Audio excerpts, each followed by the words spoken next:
I have designed about a half a dozen logos so far this year, and today I want to show you how I designed a logo for a premium skincare company, Surmise, and the mistake that almost destroyed the whole thing. So these are the 5 stages that I move through as I'm designing a logo. So the idea for this logo actually came from a rather interesting place.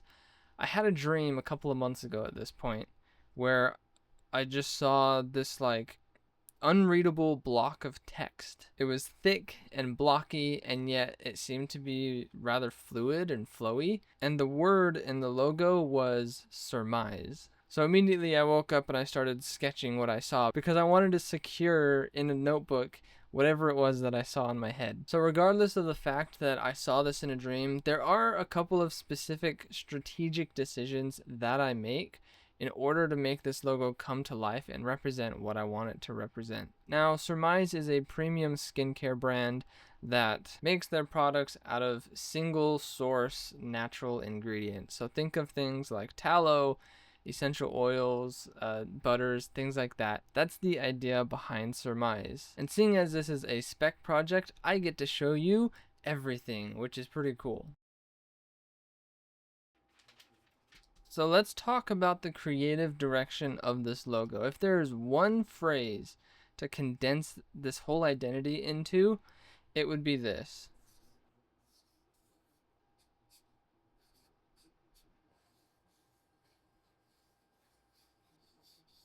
blocky yet flowy. It's an interesting idea because it's a juxtaposition of two opposite things. So it's almost like a yin and yang, right?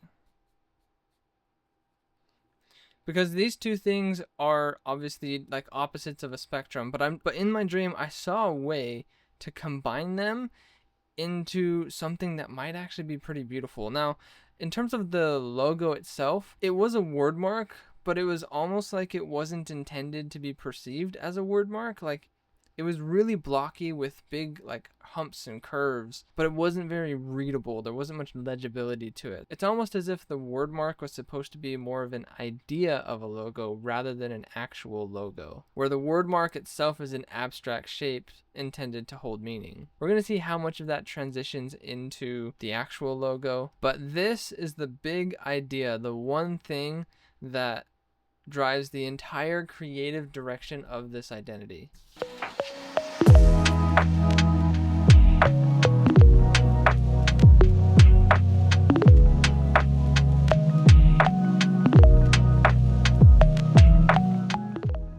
The next 2 phases of my logo design process are linked to each other. They're very similar actually. So we have divergence, and then over here we have convergence.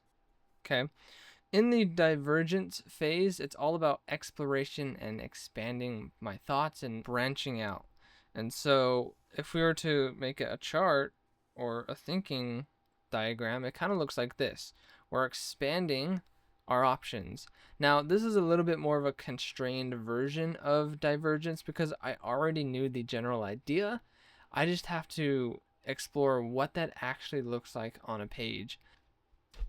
And a lot of these early sketches were trying to parse how do I mesh these two ideas of a flowy yet a chunky logo. So it's like, what do the tops of the letters look like? How do the bottoms of the letters look like? Is the middle just a thick jumbled mess? I'm not really sure. And that's why this divergence phase is so valuable, because even though this is a little bit more of a constrained form of divergence, because I already knew the general idea of the logo, I still need to explore what that actually looks like in a sketchbook.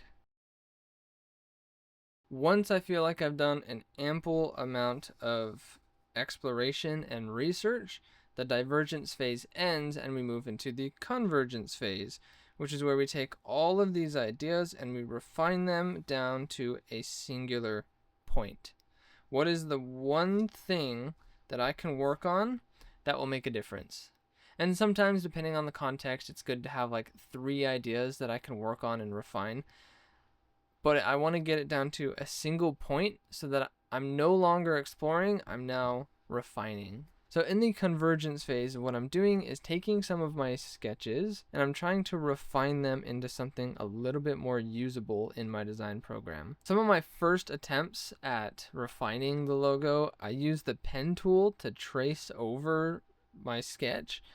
And let me tell you, this was rough. I had such a hard time trying to get my lines to flow like they did in the sketch. It was honestly, it was brutal. This was the downfall of my logo. As you can see, some of these are incredibly rough and nasty looking. Like, this absolutely destroyed my confidence in how, if this idea is even possible, and nothing was working. Absolutely nothing.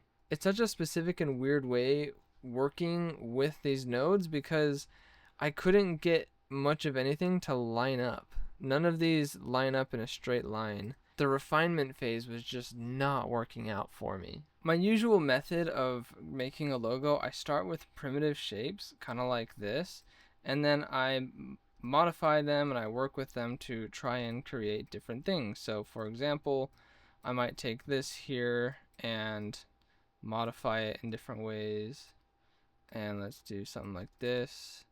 Give it a different color so I can see. Here we go. And now what I can do is cut this out. And look, I have like a leaf inside of a circle. Something like that. So this is my process. And then I can come in here and the nodes are pretty clean. And maybe I just have to make a couple of minor adjustments, like shifting this over or making this wider, you know, who knows, whatever it is I want it to be. That's my process. This word mark was more calligraphy based, and so this is actually my first calligraphy based logo, and so this was a pretty new territory for me. So because my normal method wasn't really producing the results that I was hoping for, I was starting to wonder if this logo should just be scrapped altogether. Until finally I was watching a YouTube video where a designer was creating a similar logo, a calligraphy based logo, and he did something so obvious that I felt so dumb for not even thinking about it. He took his brush tool and he drew the logo. Like, this makes so much more sense. I was like, I can't believe how dumb I felt, but this resurrected the project and allowed me to move on. So I dug through some of my stuff and I found this. This is honestly, it's quite an old drawing tablet nowadays, but it makes doing this type of thing so much easier. I love drawing tablets. So I used this to write the logo in the style that it was intended to be in. So much better than using a mouse. Oh my gosh. So with that, we get to move on to the variations phase. Using my drawing tablet, I wrote about 10 different variations of the name, and then I took the best parts from the various attempts and combined them into something that had a much stronger starting point. But I have a question, a very basic question to Affinity. Why don't you have a feature to simplify your curves? It's the most basic feature out of like any vector program, and it doesn't have it. Are you kidding me? I had to go through and manually simplify this word mark to have the fewest amount of nodes possible. The conversion from what I drew to the curves created so many nodes that it could present all kinds of problems when you go to print something with it. So I had to do this completely manually. I took one of the shapes, I duplicated it and changed the color and then lowered the opacity so that I could see the difference. And then I went through and I cut out all of the nodes that I think I could possibly delete. And then I manually tweaked the handles to get the curve to fit the original shape, or as close to the original shape as possible. And I must say, even though this was a lot of tedious manual work, I did a pretty good job. I literally found out like earlier this week that I could come in here, select a single node and do fit to curve delete node, and it will fix it as best as it can. I didn't know this existed at the time. This would have been so handy and made it so much easier, but I didn't know that it existed. But learning how to do manual stuff like that is pretty useful. Finally, after all of that work, the final logo was complete. Overall, I'm very happy with how it turned out.